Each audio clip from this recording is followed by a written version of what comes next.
Chapter की शुरुआत होती है दो देशों की कहानी से, बेल्जियम एंड श्रीलंका। हमें इन दोनों देशों की कहानी सुननी है। सबसे पहले हम बेल्जियम की स्टोरी सुनते हैं। तो बेल्जियम एक छोटा सा देश है यूरोप के अंदर, जो कि अपने बॉर्डर शेयर करता है France, Netherlands, Germany and Luxembourg से। ये देश उतना ही छोटा है जितना कि हमारा हरियाणा स्टेट है, और इसकी पॉपुलेशन भी लगभग 1 करोड़ है। अब दोस्तों, अगर हम इस कंट्री की इथनिक कंपोजिशन की बात करें तो वो काफ़ी कॉम्प्लेक्स है।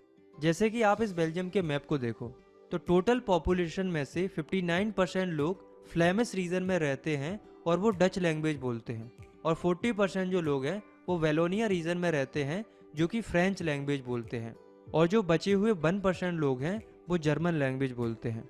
लेकिन जो कैपिटल है बेल्जियम की, ब्रुसेल्स, तो उसमें सिचुएशन अलग है। ब्रुसेल्स के अंदर 80% फ्रांच स्पीकिंग लोग हैं और मात्र 20% लोग ही डच स्पीकिंग है।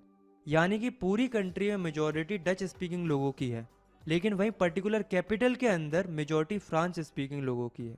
अब देखो सीन क्या था कि जो फ्रेंच स्पीकिंग लोग थे और जो डच स्पीकिंग लोग थे, उनमें टेंशन काफ़ी ज़्यादा बना रहता था। मतलब दोनों कम्युनिटी की आपस में बनती नहीं थी। इसके पीछे मेनली 2 रीज़न थे। पहला, जो फ्रेंच स्पीकिंग लोग थे वो भले ही माइनॉरिटी में थे, पर ये काफ़ी रिच एंड पावरफुल थे, इसीलिए ये डच स्पीकिंग कम्युनिटी को सप्रेस कर रहे थे। दूसरा, जो डच स्पीकिंग कम्युनिटी थी उसे डेवलपमेंट और एजुकेशन का बेनिफिट बहुत लेट मिल पाता था।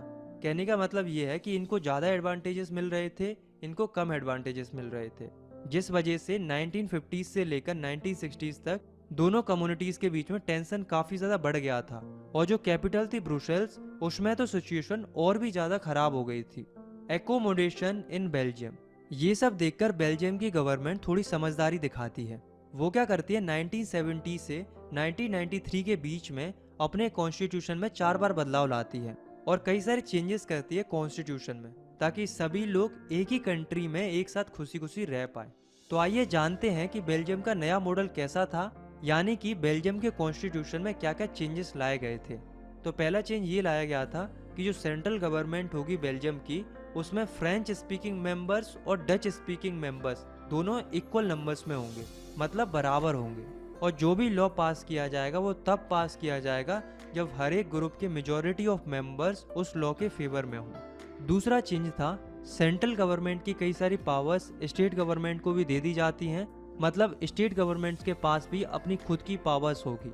वे सेंट्रल गवर्नमेंट के सब ऑर्डिनेट के रूप में नहीं रहेंगी, बल्कि उनके पास खुद की पावर होगी। तीसरा चेंज था कि जो कैपिटल थी बेल्जियम की, ब्रुसेल्स, उसमें एक अलग से गवर्नमेंट बनाई जाती है जिसमें भी दोनों ही कम्युनिटी के